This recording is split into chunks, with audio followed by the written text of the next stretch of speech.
Graça e paz, queridos irmãos, sejam todos muito bem-vindos ao canal da TV Promessa RS. Estamos iniciando mais uma Escola Bíblica do Sul. Esse é o nosso encontro semanal. Lembrando que todas as quintas-feiras, às 19h30, nós temos um encontro aqui. Vocês têm um encontro com a gente e nós temos um encontro aqui com todos vocês. Nesse trimestre, nós estamos numa jornada no livro do profeta Isaías. Olha, assim diz o Senhor, mensagens de alerta e esperança no livro do profeta Isaías. Uma grande alegria ter vocês aqui com a gente. Por gentileza, compartilhe o nosso link. Olha, você já recebeu aí o link, né? Aqui da nossa Escola Bíblica do Sul, desta quinta-feira. Por gentileza, coloque em todas as suas redes sociais.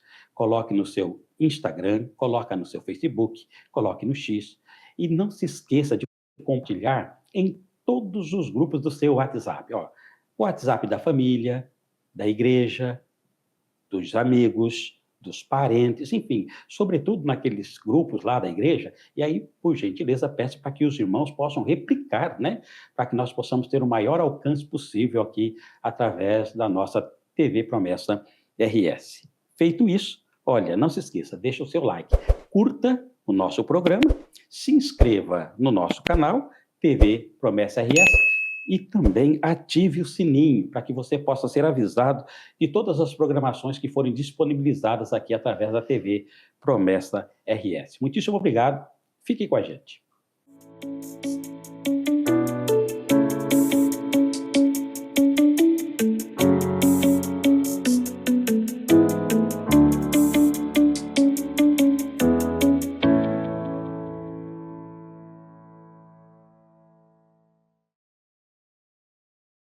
Estamos de volta para o estudo de mais uma lição bíblica aqui na nossa Escola Bíblica do Sul, e hoje a lição de número 8.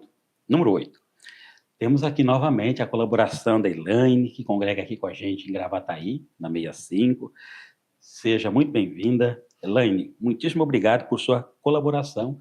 Mais uma vez, já esteve aqui com a gente outras vezes. E vamos juntos aí, Escola Bíblica do Sul, lição de número 8. Por gentileza, Elaine, fique à vontade aí para dar a sua saudação aqui para o nosso público. Muito obrigada novamente, pastor, pelo convite e agradecidos, né, ao alcance que nós estamos tendo, né, por estes estudos. Isso alegra o nosso coração e temos certeza que a obra do Senhor está sendo feita, alcançando vidas, né, e é uma alegria nós poder partilhar mais um momento, mais essa lição, que nós queremos aí ter um vislumbre do futuro. Então vamos ver o que o Senhor tem para nos falar, né, e contando com todos que estão assistindo aí também. Amém, que bênção, né? A gente estava conversando um pouquinho antes de iniciarmos aqui, né? Com a graça de Deus, o alcance que tem a Escola Bíblica do Sul, né? São centenas de pessoas sempre ali estudando a Bíblia, né? Amém. Isso faz com que a gente se alegre muito, né? Amém, verdade. Período assim que a Bíblia é estudada e que a gente não pode perder essa prática, né, Elaine? Não. Estudar a Bíblia faz uma grande diferença. Faz diferença. Muito bem, como você disse, é o vislumbre do futuro, né? A lição de número 8, já passamos aí da metade, né? Da nossa lição, que vem aí desde a primeira lição, enfim, você já esteve aqui com a gente outras vezes. Assim diz o Senhor, mensagens de alerta e esperança no livro do profeta Isaías, e hoje a lição de número 8, vislumbre do futuro. Nós vamos estudar 2 capítulos, né? Praticamente os capítulos 34 e 35 hoje, sempre aquela dupla aplicação, né? Temos aqui o objetivo, que vai falar sobre o juízo executado por Deus, mas também o triunfo. Enfim, Elaine, ajuda a gente aqui nessa introdução, aqui com o tema, objetivo, enfim. Bom, o livro de Isaías, ao longo que a gente está estudando, mais ou menos a metade do livro, nós já fizemos aí algumas descobertas, né? Realinhamos aí algumas ideias que, às vezes, para uns mais obscura, para outros já estão mais claras, né? Mas o profeta Isaías, ele é chamado para falar de profecias muito importantes e acontecimentos que remontam o passado, mas o presente dele, né? O futuro também mais próximo dele, e o interessante é que essas mesmas profecias, esses mesmos ditos lá naquele tempo, reverberam para nós no futuro, né? Tanto que na lição anterior, ele vai falar que Isaías, chega a ser chamado como o Apocalipse de Isaías, porque ele vai ter exatamente esses vislumbres, né? Do momento ali que está acontecendo, mas coisas que vão acontecer ainda no futuro, tais como, por exemplo, o nascimento do próprio Messias, né? As quedas das grandes nações, não só Isaías, mas os outros profetas também vão proferir, e coisas que acontecerão lá no juízo final de Deus. E esse compêndio de lições, e a própria lição número 8, ela vai trazer dois lados da mesma moeda, como nos ensina aqui na lição, né? Porque ela vai trazer o julgamento final, mas vai trazer a redenção dos salvos. Vai trazer destruição, mas vai mostrar a consolação. É o que vai acontecer, né? E é exatamente o que também vai acontecer, o que nós aguardamos, né? A redenção final, nós sabemos que haverá um juízo e também que estaremos com Cristo. Então, a humanidade vai passar por estas mesmas provas, tão semelhantes com as que nós vamos ver aí nesta lição, né, Tem pastor? muita coisa, então, aqui para a gente ver hoje. Tem bastante coisa, tem bastante coisa. E é interessante que quando fala do Apocalipse de Isaías, e você faz essa introdução, é interessante, porque muitas vezes, né, quando se fala de Apocalipse, pensa exclusivamente em destruição. Claro que tem. Mas Apocalipse também fala dessa redenção, desse triunfo, né? Exatamente. A regeneração de todas as coisas, né? E essa dupla aplicação das profecias do profeta Isaías, né? Como você bem disse, é muito interessante, né? Então, tem muita coisa boa aqui para a gente caminhar hoje. Uhum. Muito bem, Elaine. Então, por gentileza, aqui já caminhando aqui para a segunda fase, aqui no Assim Diz o Senhor, eu vou pular aqui para as perguntas, né? Porque Sim. elas vão nos remeter aqui necessariamente aos comentários. Aí você vai ajudando a gente aí, por gentileza, né? A entender um pouquinho mais sobre esse assunto. Certo. Olha, aqui na pergunta de número 1, está pedindo para que leiamos, né, Isaías 34, também o primeiro parágrafo, e responda. O capítulo 34 de Isaías fala sobre o juízo de Deus sobre as nações. Podemos dizer que as descrições deste capítulo trazem vislumbres do que acontecerá às nações no futuro. Você já deu uma palhazinha aí, né? Sim. Mas sim. acho que aqui na pergunta do mundo dá para ampliar um pouco. Complementar. Por gentileza. Sim, o capítulo 34 ele vai trazer esses desdobramentos finais, né? Que estavam acontecendo em relação a Jerusalém, mas ela tem essa pegada assim futurística, né? Que vai além. Então, realmente ele vai trazer. E a forma como Deus vai trabalhando, né? Então, o próprio estudo vem alinhando como uma cena de tribunal. Ele vai trazer ali, o juiz vai dar a sua sentença. Então, Jerusalém está às portas de uma sentença. Né? Eles estão, a ira de Deus, né? Ou a taça da ira de Deus, como acontece lá em Apocalipse, está exatamente acontecendo ali. E não só Jerusalém, nós veremos que as nações egípcias, caldeia, babilônica, o próprio Edom, a nação Edom, vai sofrer também as consequências. Não vai ser só o povo de Jerusalém e os outros vão ficar olhando. Não, eles também, mesmo que o Senhor tenha usado aos assírios, os babilônicos, para trazer juízo sobre essas nações, mas eles também receberão o juízo de Deus. Né? Então, ao mesmo tempo que mostra essa desolação sobre a terra, sobre aquele local, isso mostra que não vai haver escapatória. Não vai haver escapatória, né?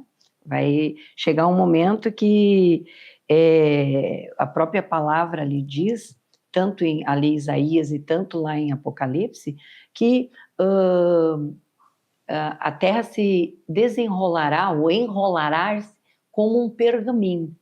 Isso quer dizer que as nações, os seus reis, os seus escravos, os seus líderes, virão a perecer, e é interessante assim que traz ali no capítulo 34, que as aves do céu, né, as aves do céu comerão, olha que interessante, comerão, não haverá, né? Isso é bem sério, é bem interessante trazer isso, né? Recolherá, então, pelo excesso de perversidade do povo. Então, assim, já é forte, É né? forte, Já é é forte. forte, a pegada já é forte aí É. no capítulo 34, né? Uhum. Então, são esses desdobramentos, né, que nós estamos vendo aí com Isaías trazendo para o povo, tanto para Jerusalém, vai ter o juízo, ninguém vai escapar do juízo, mas também, né, no decorrer da mensagem, haverá também o restauro, o renovo. Interessante, né? Criando um link aí, né? A gente vê essa questão, né? Quando você enfatiza a, a maldade das nações, né? A ira de Deus está ali, né? Deus irado pelo pecado, né? Levanta profeta e mais profeta e as nações não se dobram, né? Raramente se dobra, né? O rei se dobra, né? E a nação, então tem aqui interessante, né? A gente pensa o profeta Isaías pregando, essas nações sendo advertidas, admoestadas, mas continua com o coração ali insensível, né? Ela segue o seu ritmo de vida. Então, ali, como se nada tivesse acontecendo, muito próximo que nós vivemos hoje, né?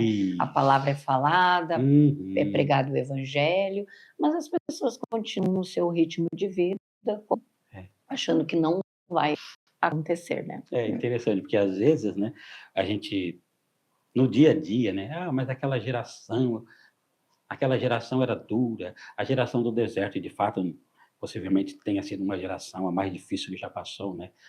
Mas os profetas se levantaram e as pessoas não ouviram, foram duras, né? Mas é o que você diz, né? É a mesma coisa, né? Muda o canal da comunicação, mas o coração, às vezes, continua insensível, porque a gente olhar para o mundo de hoje não é diferente. Né? Não é nada diferente. Os corações duros, né? Muito bem, então por isso que tem um Deus, a ira de Deus e o julgamento, né, contra essas nações, né? Muito bem. Indo aqui um pouquinho para a segunda pergunta, então, Elaine, acho que a pergunta não ficou bem interessante a sua explicação, né? Aqui com base em Isaías, ainda no capítulo 34, né? E nos últimos parágrafos do item primeiro, explique o juízo divino sobre Edom, destacando também o aspecto escatológico que esse trecho aponta, né? Como entender aqui? Bom, o interessante vamos voltar um pouquinho e descobrir quem é Edom, né? Para nós nos situarmos. Então, Edom, ele é descendente de Jacó, né? Edom, ele quando a Rebeca tem os seus filhos, né? Esaú e Jacó, eles são descendentes, então, do mesmo ramo aí de Abraão. Mas Edom vem do hebraico Edam, que tanto é vermelho e tem um sinônimo, né, de peludo.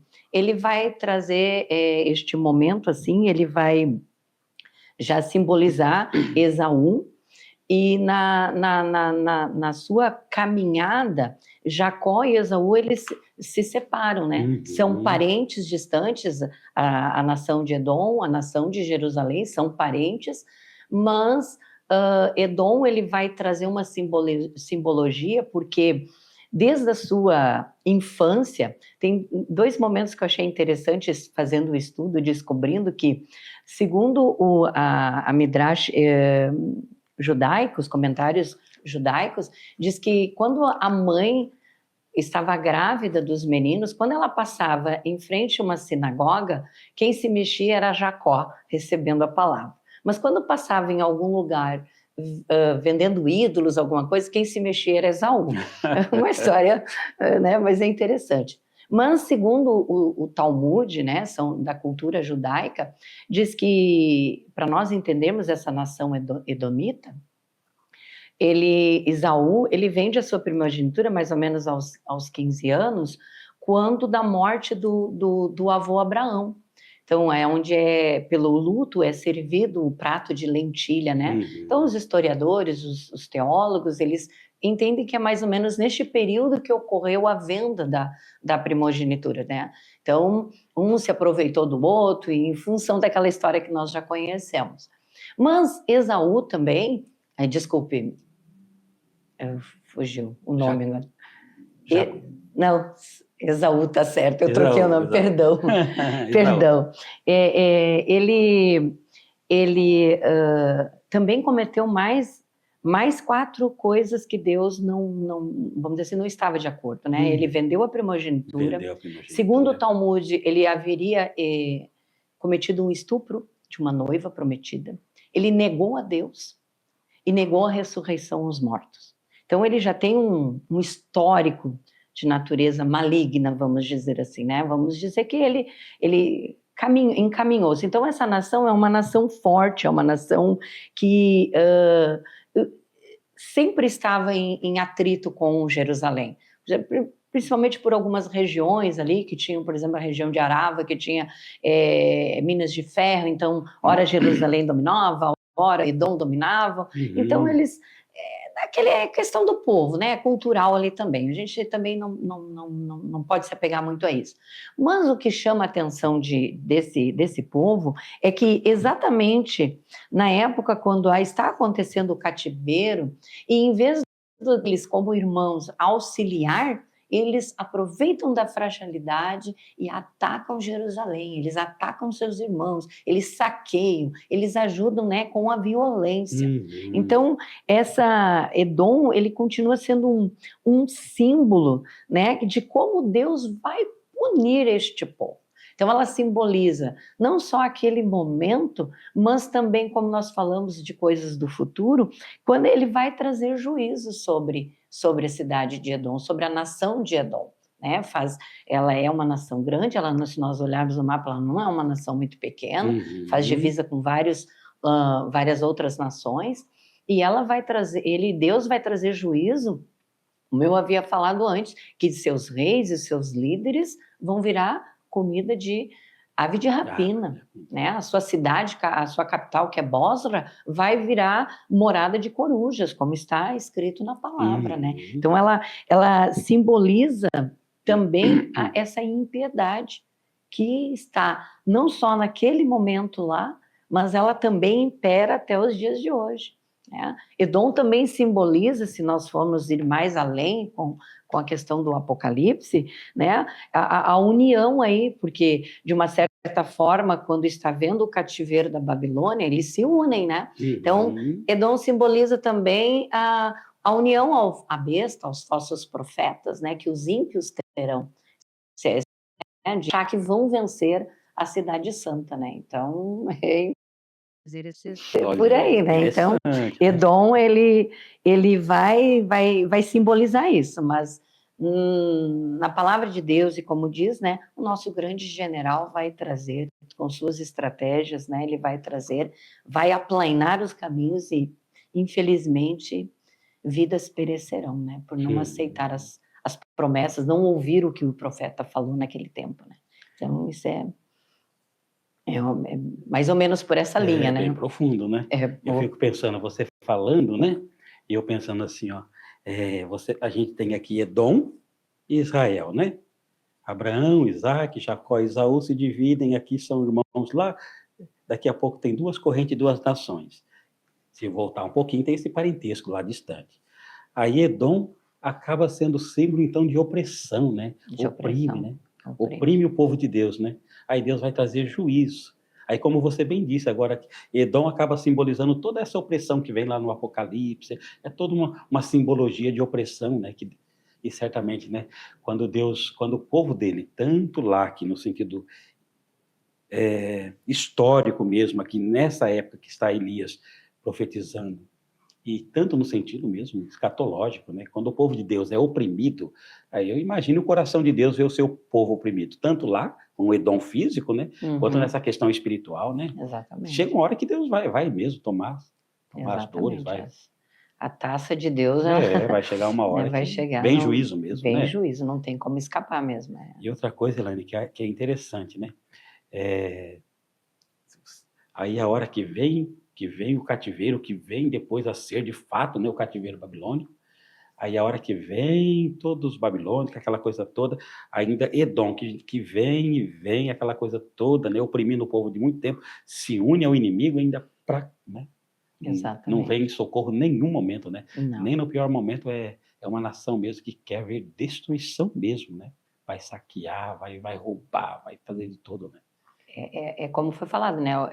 É dois lados da mesma moeda. Ao mesmo tempo que o Senhor está ensinando o juízo para Jerusalém, né? Ou vai, porque são momentos distintos, o povo ao sofrimento, né? Deus também se dói, né? Sim. Vamos dizer assim, pelo que está acontecendo, né? Pelo povo ser desobediente, pelo povo não perseverar em temor a Deus. Então, é complicado a situação, né? Para nós também. Então, nós hoje, vendo este momento lá, nós temos a certeza de que temos que perseverar, porque o momento do juízo virá para nós, né? Ou estaremos ou não vivos, nós não sabemos, mas nós temos que perseverar, né? Perseverar, porque o que não pode acontecer conosco é perecer como pereceu Jerusalém naquele período. Nós devemos triunfar em Cristo, né? É uma perseverança, né? É a palavra de ordem, né? Perseverança. Muito bem, então vamos aqui para a terceira pergunta, né? Que bom, né? Lindos comentários. Com base no item 2, comente sobre o triunfo. Chegou o triunfo, né? Triunfo de Jerusalém em contraste com a punição dos seus inimigos. Mesmo indo para o cativeiro, o povo de Deus poderia ter esperança de regressar? Ah, sim, com certeza.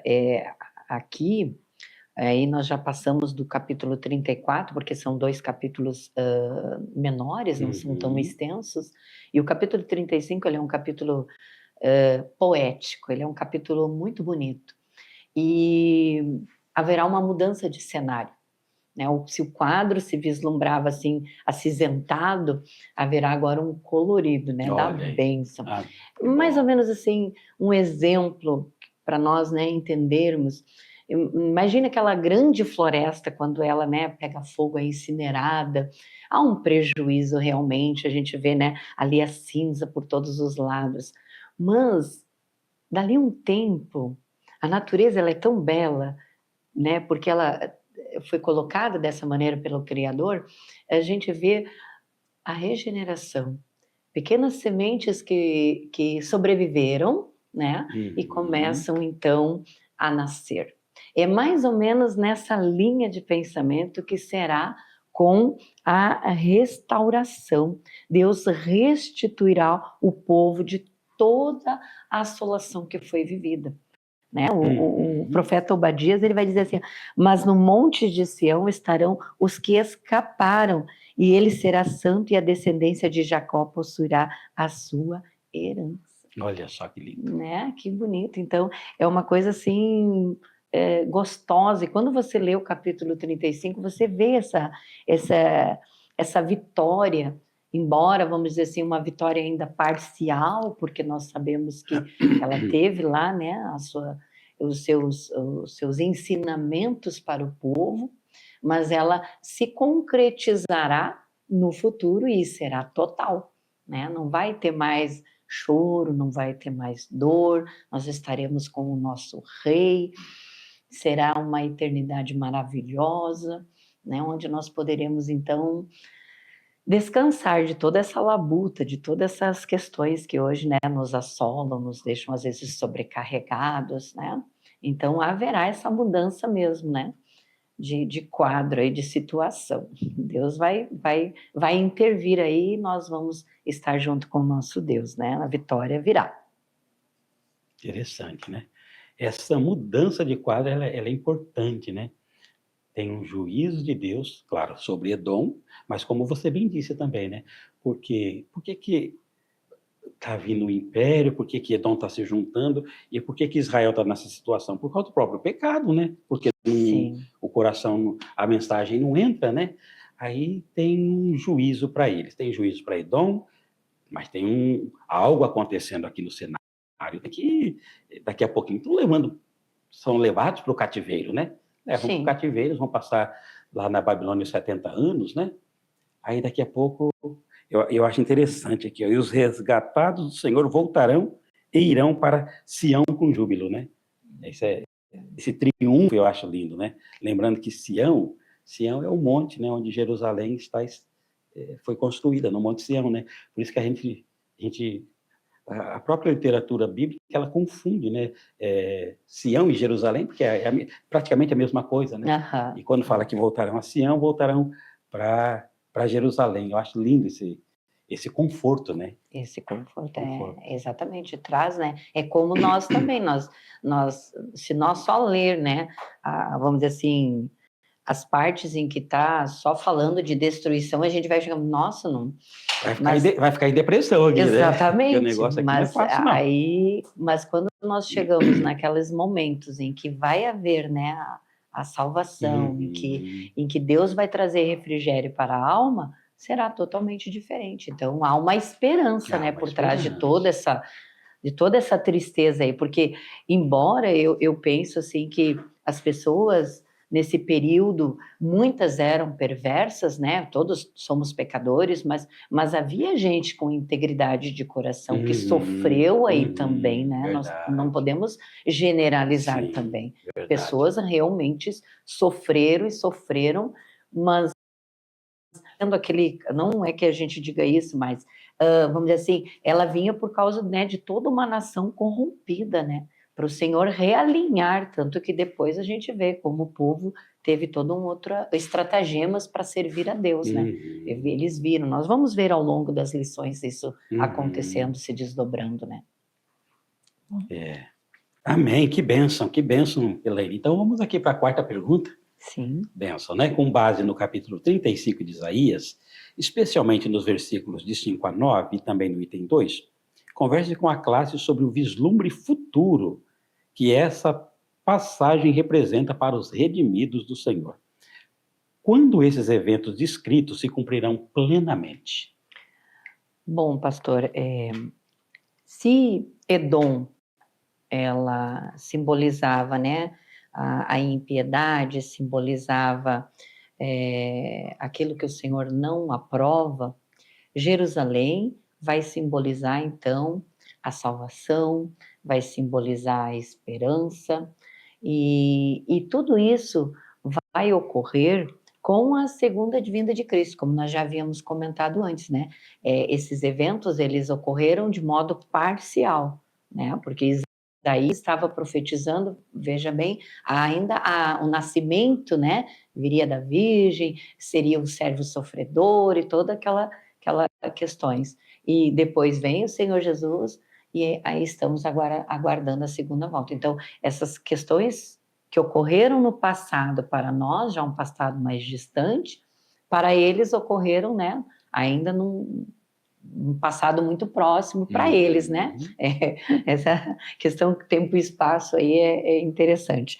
Mas exatamente isso. Então, o Jerusalém vai simbolizar esse renovo, essas promessas, onde todas essas imperfeições serão corrigidas com a vinda de Cristo. Né? Todas essas imperfeições serão corrigidas. Então, esse capítulo 35, Isaías, ele traz essa mistura poética, e ele vai trazer esse mesmo lado. Há um momento da destruição, há um momento em que é necessário ser extinguido, né? E há um momento do novo, do nascimento, né? da vida nova vindo, é onde o Senhor vai trazer, né, a salvação. Por isso, esse livro é tão importante a gente aprender, porque ele é como o Evangelho de Isaías, né? Porque ali estão as promessas, né? Assim como ele teve a ideia que era de ser também Apocalipse, ele também tem essa ideia de Evangelho, porque por ser um dos livros mais citados, né? O Senhor Jesus várias vezes vai fazer citações, os apóstolos, né, vão fazer citações do livro de Isaías, por ele ter essa abrangência, né? Ele focar em várias questões, né, que o Senhor Espírito vai inspirando ele vai trazendo. Então, vão trazer, então, esses aspectos e vão caracterizar aí o final, que vai ser com a glória de Deus e a vinda, né, do Senhor Jesus Hum, vai culminar, né, digamos assim, com a volta de Cristo, né? que bênção. Para a gente, para ver, veja se é isso mais ou menos assim dessa forma que eu vou resumir, se é mais ou menos isso mesmo que você tem compartilhado aqui com a gente, né? Ó, aqui está Edom, né? Tem juízo, porque acaba representando aquilo que é antagônico a Deus, né? Tem Jerusalém, que é a esperança de Deus, é a luz, né, de Uhum. Deus. Aí está lá o profeta admoestando. Esta nação, ainda insensível, vai para o cativeiro, 70 anos, daqui a pouco vai falar sobre uma restauração, porque vai retornar, né? Aí vem Neemias, Esdras, o retorno, toda aquela história de retorno para a terra, né? Para a terra de onde saíram, né? De onde foram arrancados para o cativeiro babilônico. Tem uma restauração, mas não é essa restauração definitiva, né? Aí você faz esse link, né? Que é lindo, né? A restauração final com Cristo, né? Começa com a vinda de Cristo, né? Mas assim, é um primeiro momento, mas por isso que é mesmo, né? Um vislumbre do futuro, né? É um Um vislumbre do vislumbre do futuro, futuro, né? Está exatamente. falando de juízo aqui no 34, falando de triunfo aqui no 35 com Jerusalém. Jerusalém, ela retorna, é um certo triunfo, né? Retornar do cativeiro é um certo triunfo, mas é um triunfo passageiro, digamos assim, né? O Exato. verdadeiro triunfo que os redimidos aguardam é lá, né, Elaine? Como você disse, Exatamente, é né? lá no futuro, Na né? vinda de Cristo, né? Mas eu creio que para este povo seria, eu penso assim, quando eles estão, né, retornando, né, é um triunfo, né? Subir novamente, ir ao Monte de Sião, restaurar o templo, né? Como a gente já viu, né, em outros momentos que o Senhor habitava no meio dele, Uhum. então, ter novamente esse contato com o Deus Todo-Poderoso é muito significativo para o É povo, significativo. né? Mesmo que ao longo da história nós vemos que se perdeu novamente, né? Que tem os altos e baixos, nós estamos vendo aí como será, né? Nós estamos hoje longe do Senhor, num cativeiro, né? Entre aspas, Uhum. num cativeiro, numa dominação, mas nós também seremos libertos e encontraremos, subiremos, ó, assim como o povo subiu, voltou, retornou a Jerusalém, nós também retornaremos, subiremos e seremos, né? Estaremos com o nosso Deus e aí será para sempre, né? Não haverá mais estas coisas que tudo novo se fará, né? Então essa é a beleza, É a né? beleza, É a né? felicidade aí, né? Completa, digamos assim, É. né? E se a gente consegue olhar para o livro de Isaías com essa ótica, a gente vê que é um evangelho mesmo, né? É um evangelho, é um vislumbre do futuro mesmo, né? Porque está além, muito além, né? Muito Tanto além. deles quanto da gente, quem sabe não muito mais além de nós, porque possivelmente Cristo seja as portas. Mas ainda nós estamos na nossa peregrinação. Estamos na nossa peregrinação. Aí você entende quando você vê aqueles salmos de peregrinação, quando você lê, né, você entende assim a felicidade do povo, porque agora estão valorizando. Geralmente o ditado diz, né? Depois é que a gente perde, é que a gente valoriza, né? Isso, é. Então é bem por aí. Então o povo está valorizando. Vai ser nesse momento do contexto, o povo não tem a compreensão, né? Só a nação futura, vamos dizer assim, as gerações futuras terão essa compreensão. O povo que está vivendo no momento não está tendo essa ideia, não consegue separar, né? Nós que olhamos com esse olhar para o passado conseguimos compreender exatamente isso, né? E o Senhor, no seu entendimento, já sabia, né? Então, É isso mas mesmo. haverá, né? Ainda bem que as coisas findarão, né? Não haverá mais. Haverá um final feliz para Haverá um todos os final redimidos, feliz, né? é verdade. Amém. Interessante. Então, quando Deus fala sobre juízo, fala de um aspecto local daquela nação, mas tem uma aplicação de um juízo final. Quando fala de uma vitória, de um triunfo, fala também de um retorno, mas também fala de um segundo momento em Cristo, vindo e Cristo retornando, né? O final, a salvação para todos, né? Então, Amém. o juízo virá para todos, independente da nacionalidade, é isso? E Isso. também a salvação está aberta para todos, independente da nacionalidade, né? Eu vou pedir para você Exatamente. concluir para a gente aqui sobre essas duas aplicações, então, por gentileza. Essas duas, né, independente aí da nacionalidade, vai vir o juízo e a salvação, é o que, buscando lá em Atos 10, né, que o Pedro também entendeu, né? Quando Uhum. ele foi chamado para atender Cornélio, ainda tinha aquele, né, aquela, não, mas não posso, né? Eu Como sou assim, puro, né? não posso Sou entrar em judeu, casa, né? gentio, Essas coisas não podem, não né? dá, Então, e o né? Senhor vai mostrando que o Senhor não faz, né? Não faz discriminação, ele, apesar dele ter escolhido a nação judeia, né, a Jacó para levar a mensagem, o Senhor nunca excluiu as demais nações. Uhum. O povo, sim, nós vimos em lições anteriores, né? O orgulho, a abastança que subiu a cabeça dos nossos irmãos do passado, acabou prejudicando a missão da nação, né?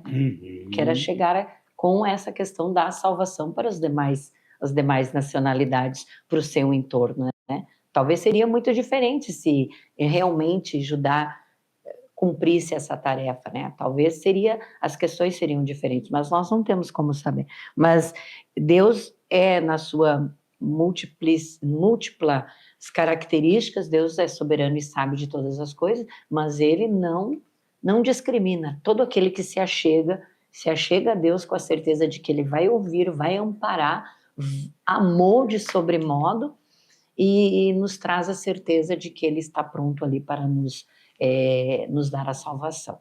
Né? Então, independente se você é grego, judeu, norte-americano, aqui do sul, né? Independente, se é de São Paulo, se é do sul, independente, o Senhor vai nos amparar.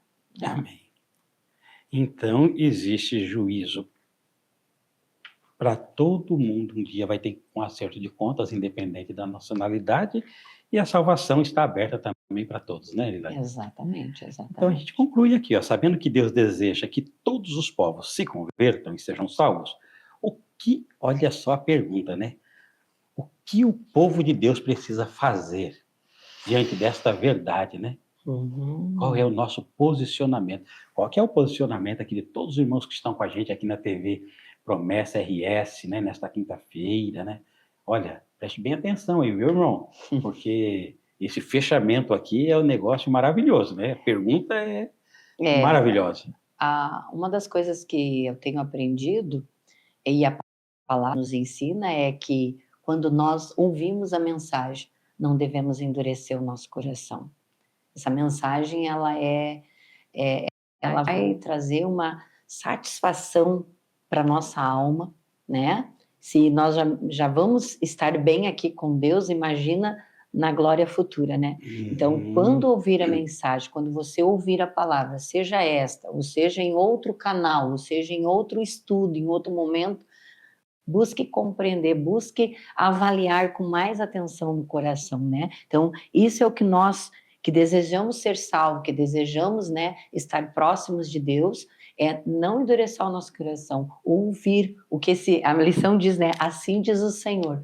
Assim diz o Senhor para mim, assim diz o Senhor para você e para todos nós. Então, a primeira coisa é a gente estar solícito à voz de Deus. E isso vai ter toda a diferença, fazer toda a diferença na vida do cristão e na vida daquele que está conhecendo o Senhor.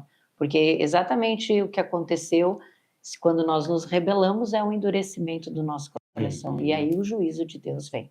Porque a oportunidade veio. Todo mundo, ninguém vai poder dizer eu não sabia. Nessa desculpa nós não vamos poder usar, né? Então, sabíamos. E então, o que nós precisamos é estar atento à voz de Deus. Olha só, né? Eu penso que esse é o pontapé inicial, né? Tem muitas outras coisas, mas é o pontapé inicial. Uma posição, tomar uma posição, né? Um posicionamento. Aí então eu vou pegar um pouquinho, sei que tem muitas outras coisas, só para eu dar uma palavrinha aqui também com os nossos irmãos no Rio Grande do Sul. Esse posicionamento que a Elaine cita, ela é a base de tudo. Você ser sensível, né? À voz de Deus, né? Elaine foi sensível, você também, enfim. E quando o nosso coração se abre, a gente conhece essa esperança, né? Esse evangelho, essa restauração.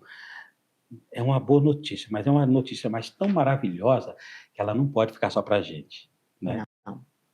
Temos que proclamar, né? Exatamente. Temos que proclamar. Eu sempre tenho dito, Elaine, que no Rio Grande do Sul, eu gostaria e oro para que todos os promessistas gaúchos, que eles tenham pelo menos assim, ó, são 3 opções. Você escolhe uma delas.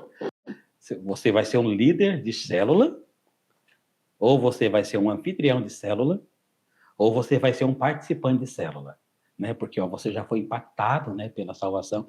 Elaine, tem uma célula lá na sua casa, Elaine? Sim, estamos fazendo os passos, né, e Ah, implementando com a bênção do Senhor, crescerá e multiplicará, olha, né? É a esperança, né? amém, Nossa, que estamos vamos lá. chegar lá.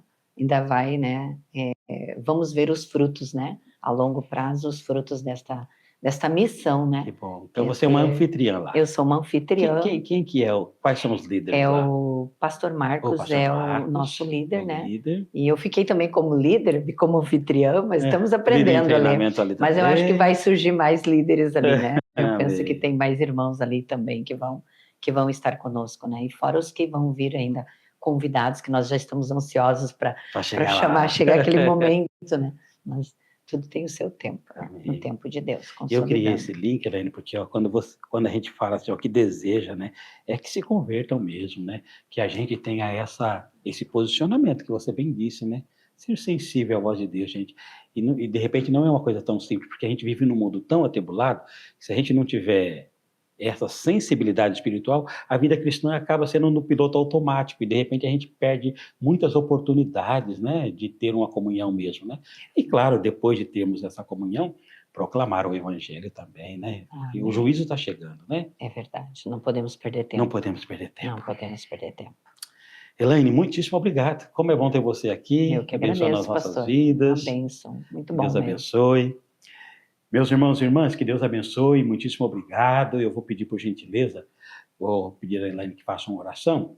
Nós vamos orar, agradecendo a Deus, e que tudo que foi ministrado aqui, e não foi pouca coisa, né? Aprendemos muito nesta quinta-feira, que tudo isso possa estar aí no teu coração, fortalecendo a sua vida, e conta para os outros tudo que você ouviu aqui, tá bom?